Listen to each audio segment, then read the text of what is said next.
Welcome to the Bill Cartwright Show with Steve Cohen. Our special guest today is Spencer Levin. Spence, welcome to the show. Thanks for having me, dude. I appreciate it. You know what's interesting is that I've known you since, I don't know, you're born. Um, Obviously, I'm great friends with your dad, Don. And it's just always interesting to be able to follow you because you are the same age as my oldest son. You guys were born weeks apart. Um, what I'd like to do is just have you talk a little bit about yourself. Now, I knew you were a sports kid growing up.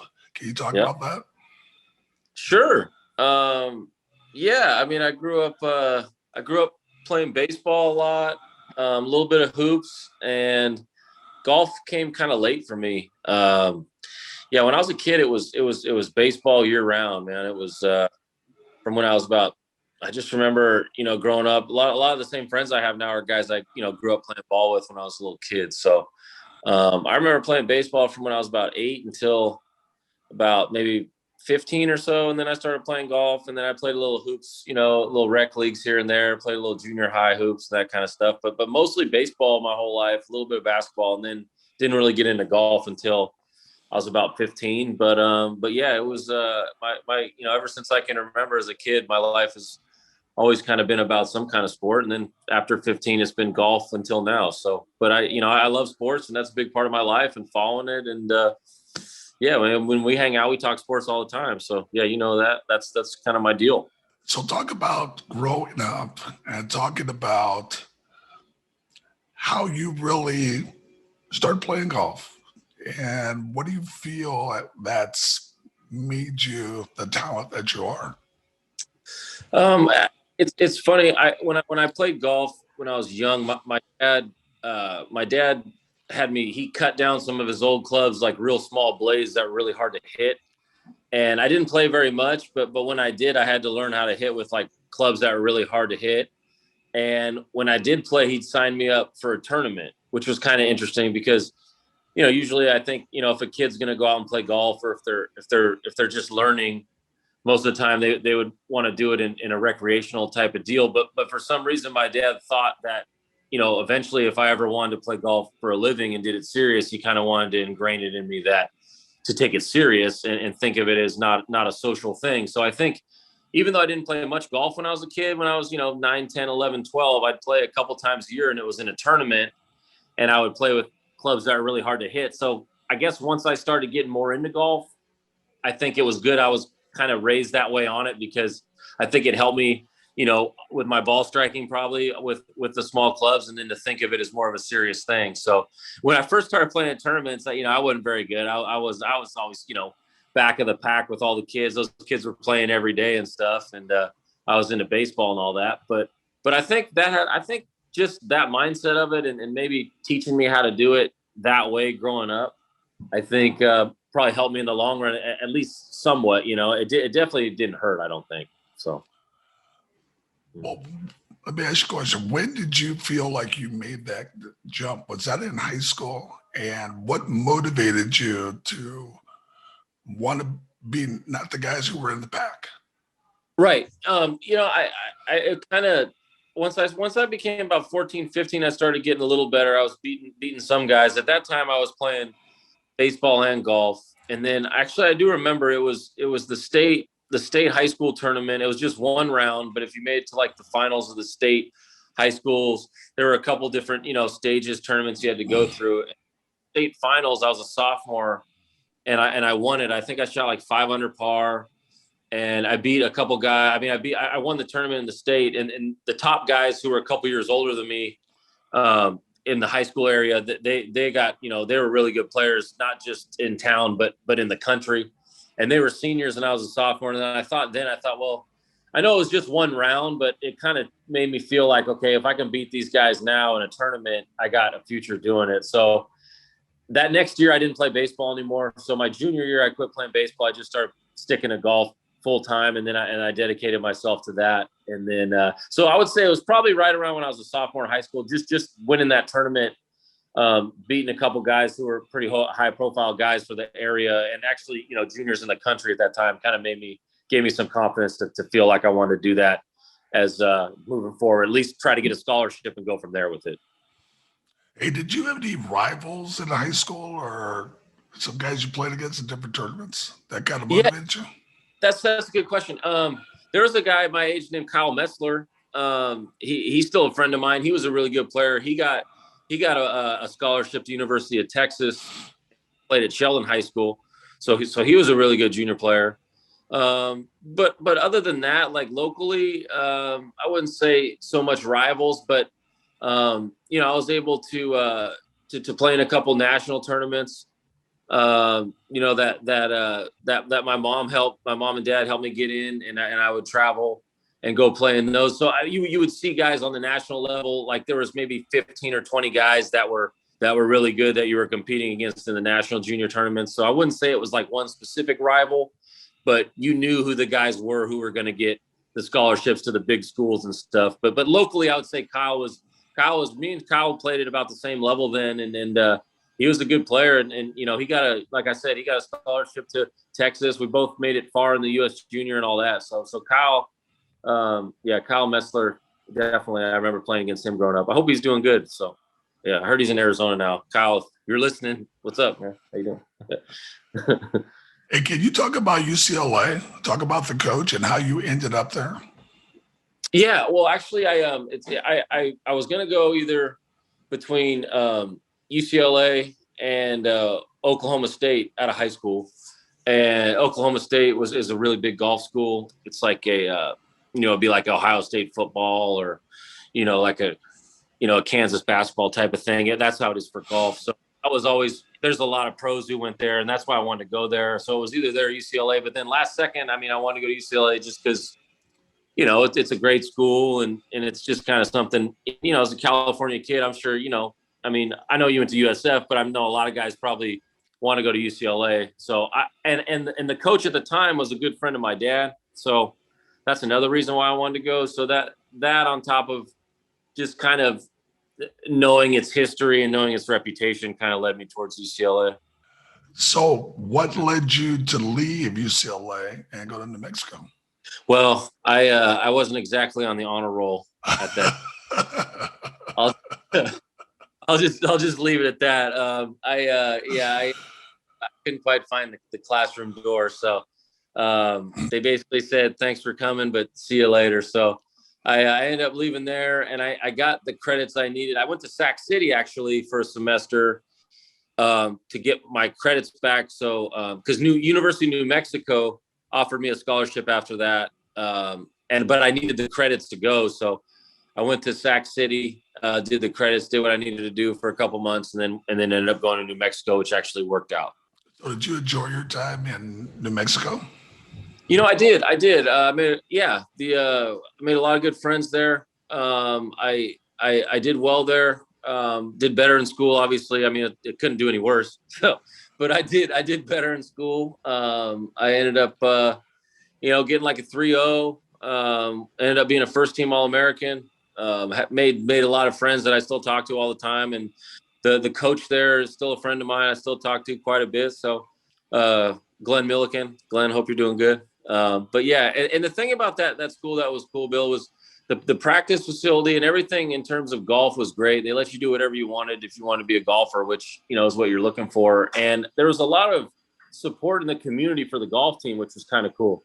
I don't know if they see that at a lot of schools, but they almost treated the golf team as if it was, one of the more high profile sports, as if it was basketball or football, which was really cool because, you felt like you had a lot of support from the community. There were a lot of cool boosters, a lot of fundraisers and that kind of stuff. So it was a small town kind of feel in Albuquerque with the school and with a lot of support. So those are great years, great memories, man. I miss it. I miss it a lot, actually. It was a lot of fun.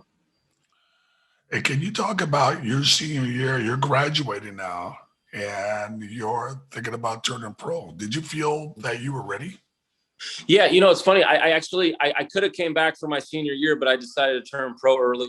I had a really good summer the year before. I had a really good year in college, made first team All-American, and they were going to, and McGregor was a former golf company. They're not around anymore, but they're around for a long time. McGregor and Barry Schneider was the owner of McGregor, they offered me some money to turn pro, and I was able to play in the U.S. Open as a professional because the year before I played well in it enough to do that. So it was almost like I would have had to go a whole nother year.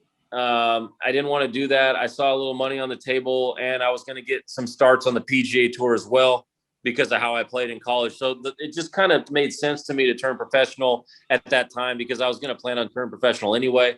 So I just thought, might as well take some money and get the starts that were offered. So it was more of a, I would have, if I didn't have that on the table, I would have stayed for sure. But I just felt like that was the smarter thing for me to do. Well, can you talk about that first year? What was that like? Because now you're on your own. Now you're traveling. Yeah. You've got to feed yourself. You've got to get a bank account. You've got all this adult responsibility. What was that like? Yeah, absolutely. That's true. It was totally different.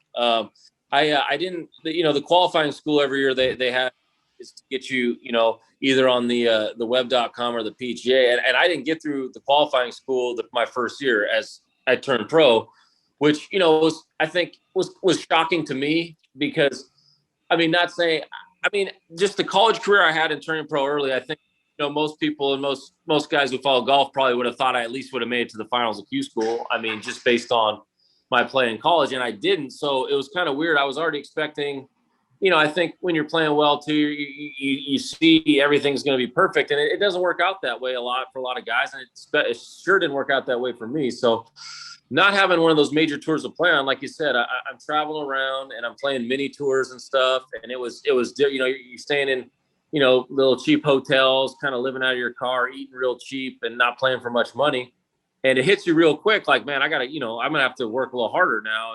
And all of a sudden you get thrown into professional golf, and it's a totally different world. And like you said, the taking care of yourself part is huge too. You're not with the coach and your teammates. They're not, in the van with them scheduling dinner, practice, hotels, all that. All of a sudden it's on you. So that was a quick shock to the system. I got used to it pretty quick, but it was definitely different. And thankfully, McGregor gave me some money to where I could travel and play. If it wasn't for that, I don't even know if I'd have been able to do it. I would have had to ask sponsors around town, like guys I knew. So thankfully, McGregor was able to do that, which took a lot of pressure off me in terms of having to, pay to travel and pay to get in tournaments. So that was cool. Can you talk about your first big tournament you played in? Where was it, and what was it like?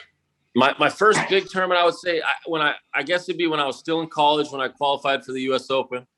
It was in 2004, and it was at Shinnecock Hills in New York, and that was the first time I'd ever played in any type of PGA type event. And the U.S. Open is arguably the biggest tournament in the world, and I was able to qualify for that because they have open qualifying for that. And so that one was a great experience. I was able to see the guys you watch on TV growing up and stuff and all that, and just it was I don't know, man. It was weird all of a sudden, and I actually played well in the tournament. I made the cut, finished really high, and that was unexpected. And so all of a sudden, I'm sitting there hitting balls next to Tiger on the range on Sunday, when a week before, or a couple of weeks before, I wasn't even in the tournament, and I was, just a college kid playing golf. So it's amazing how fast it can happen. I remember thinking that, and it was like, man, I'm here. This is it. It was just hits you like that. And there's a lot of great memories there. I had my first hole-in-one in my life at the tournament in the U.S. Open, which was pretty crazy. So that on top of that, hitting balls next to, guys you idolize and stuff, it was pretty cool. And it's something I'll never forget for sure. Did you get intimidated by that at all? Because I remember my first game, I played against Philly, Daryl Dawkins, and who was on the floor? Dr. J. And I got to tell you, I was a little nervous. So, what did you feel like? Dude, that's a great question. I hear you. I was. What's kind of funny is a golfer named Nick Price. He's a Hall of Famer. He was one of the best players in the '90s. Still, I'm sure he's in the Hall of Fame. And he was always one of my favorite players growing up. And I got to see him. And when I saw him there, I asked him to play a practice round. And I was still kind of nervous going up to him, because he's like a guy I've always watched and all that stuff. And anyway, I go up there and I talk to him, and I asked him to play, and he said, look, there's no foursome, blah, blah. His group was already filled up, this and that. But what he did tell me was, hey, man, have fun today, but don't let any of these guys intimidate you. And I know it's easier said than done, but like when you're idle and the guy who looks up to you says that, it made me feel pretty good. I'll never forget that. And he didn't need to say that, you know. And a lot of these guys, I've heard horror stories where, you know, you meet your heroes and they'll big time you and treat you like, you know, you're nothing. But Nick Price was far from that. And just that little comment, I think, helped me get through the week. So that was kind of cool. And that's always stuck with me. And, you know, and I'm sure too, little stuff like that goes a long way to them. You know, it's not a big deal. They probably don't, obviously they won't even remember it, but you know, I'm sure as a rookie or coming up, if you see a guy that you've always looked up to say something like that, it's going to be a lot bigger deal for me than to him. And it's nice when something like that happens, because I know it can be the other way around a lot of times too.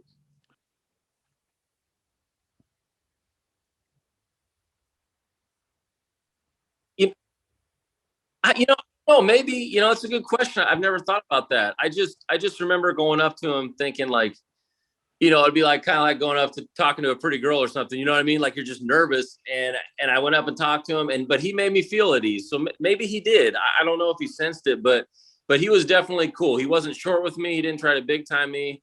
And I've heard stories where that can happen, you know, and I'm sure in all sports. So it was kind of cool that a guy you've always looked up to treated you like that. And yeah, you know what? Maybe he did, Steve. Maybe he did.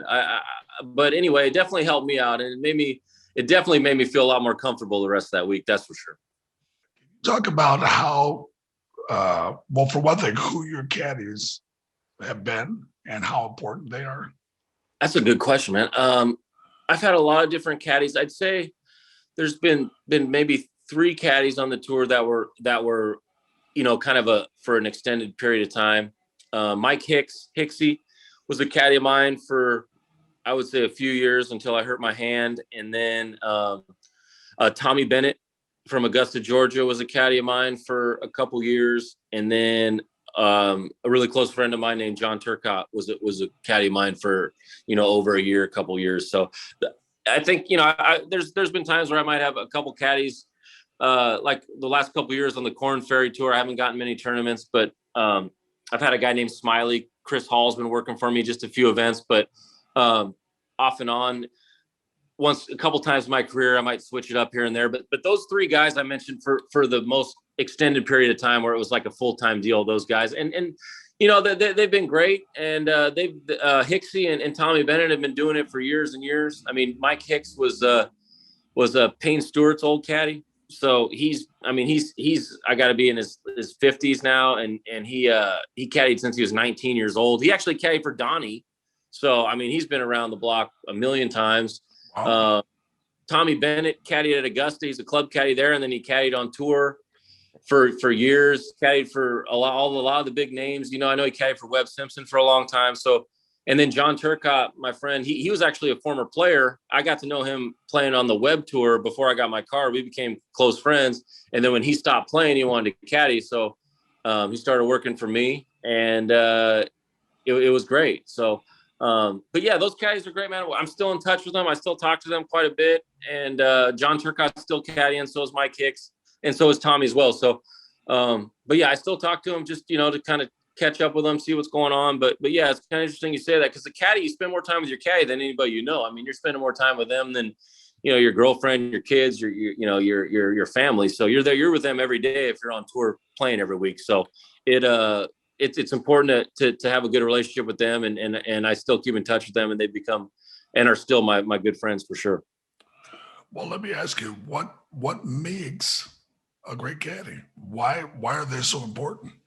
And that's a great question. I think it's funny. I'll bet if you ask certain guys, I'll bet you'll get different answers from certain guys.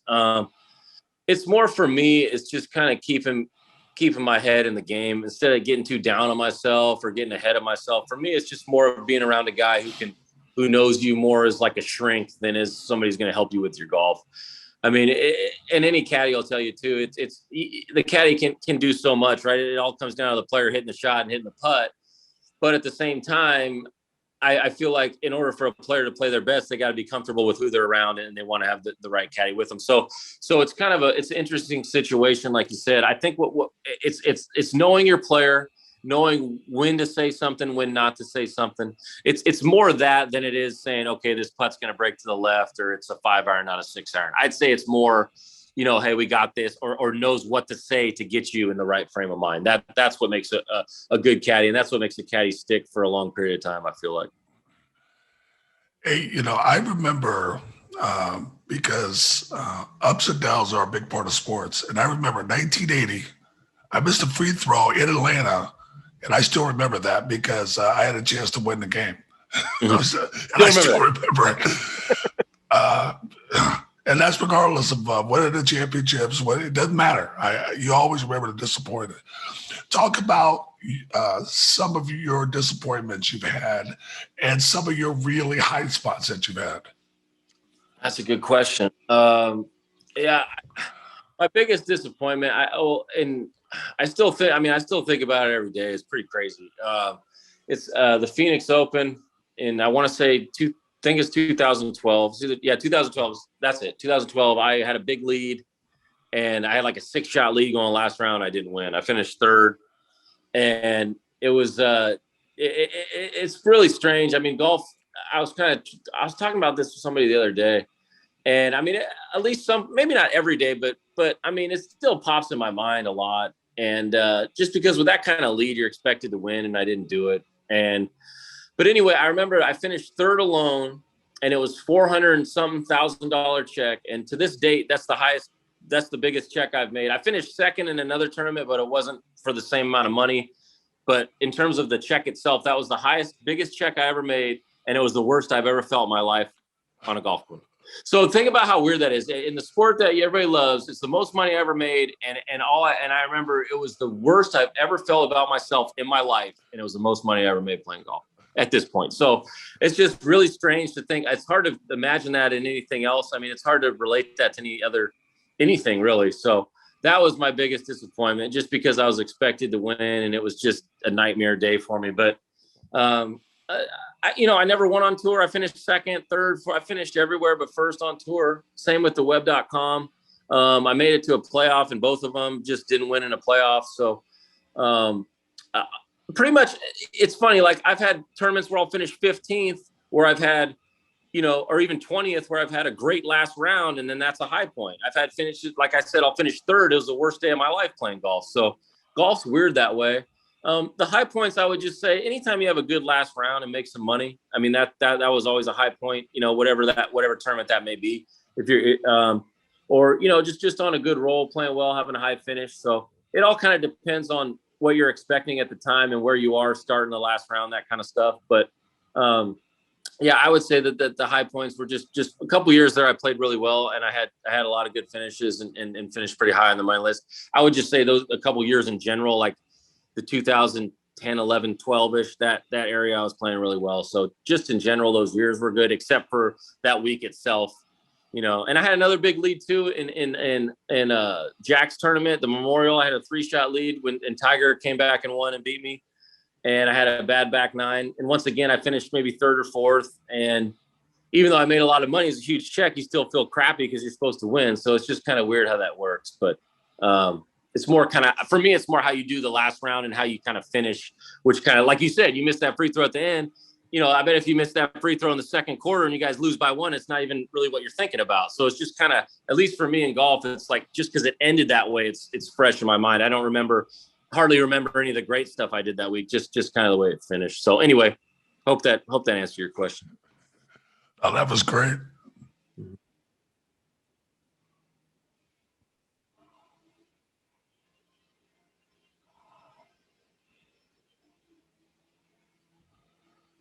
I don't know. See, I wish I knew better. I don't know if I'm that good at it or was that good at it, but that's a great question. I think time kind of heals it. I mean, some guys, they can go out and do that and go out and compete the very next week. I want to say the next week after that, I still had a good week. I think I was at Pebble the next week, I remember, and I still had a nice finish. So I think the time just kind of heals it. And you don't really, that's a good question. I think as long as you got another tournament to play in, you're thinking, okay, well, I got a fresh start and I can go from there. but yeah, I think probably just time. I mean, like I said, I'm still bummed out about it. Was that 10 years later? But I'm able to, if I'm actually playing in a tournament itself after that, like it's not like I was thinking about that tournament in the middle of a shot the next week. It's more of on like my downtime, I guess. And you're sitting around, or if you see like a highlight or, from that tournament, or something reminds you of it type of thing. So I would just say, Steve, it's more just time, and then getting more reps, getting more tournaments to play in to get hopefully, new, better memories and better tournaments. So I would just say time is probably the biggest factor for that. Spence, can you talk about now, and what are your goals now for yourself, and what are you thinking? Yeah, I lost my tour card a couple years ago, and I've been playing a little bit on the Korn Ferry Tour the last couple years. My goal, I'm actually, I know we've talked about, but I'm starting to work out a little bit. I'm starting to eat a little healthier, so I'm starting to get that part of it. That seems to be a common theme with everybody now, especially all the young guys coming out. So I figured if I'm going to give it, this is 36 years old. I don't have my card anymore. It's getting harder and harder to get back on the tour. So I figured if I'm going to give it one last shot, I should get into a few tournaments this summer. I'm just going to have to take advantage of the opportunities I get. That's it. It's that simple. And I'm not going to get a tournament for at least another month. So I figured I'll just sit at home playing golf. I'm going to, like I said, I'm starting to get in the gym, and I'm starting to eat a little better, and I feel better because of it. So like I said, I don't know if that directly means I'm going to start playing better golf, but at least I know I'm doing something to give myself a chance. So I can look at myself in the mirror a little better now, as long as I can, work a little harder, which I'm trying to do. So we'll see, Bill. I mean, I don't know. Hopefully I can get into some tournaments this summer, and hopefully I can take advantage of them. That's until then, I'm just going to work hard and practice and try and get myself there, get myself ready. Talk about your daughter. Yeah. No, she's great. Yeah. Look at him. He lit up. He's like, oh, wow. But great. She's great. Yeah. Her name's Skylar. She lives in Foxborough with her mom, and yeah, she's doing great. I get to talk to her. I get to FaceTime her a few times a week. I go out there and see her. I fly out there and see her one weekend a month, and it's great. And she's getting older. She's getting to that age where, she started telling you what to do. She knows exactly what's going on, and it's pretty fun. It's amazing some of the stuff these kids say. I know that everybody says that, but once you experience it yourself, it's pretty crazy. But yeah, she's doing great, man. Thanks for asking. She's growing up fast is the biggest understatement in the world. So that's for sure. Well, Spence, thank you so much for being on. Yeah, man. I mean, everybody's so proud of you for what you've accomplished and how you handle yourself, and everybody would love to see you continue to play and do well. So good luck, and we're just looking forward to great things. I appreciate you having me on, dude. It's fun talking to you, and I hope we can hang out soon. And I appreciate you being such a good friend over the years, man. And I hope I see you soon. Awesome. All right, dude.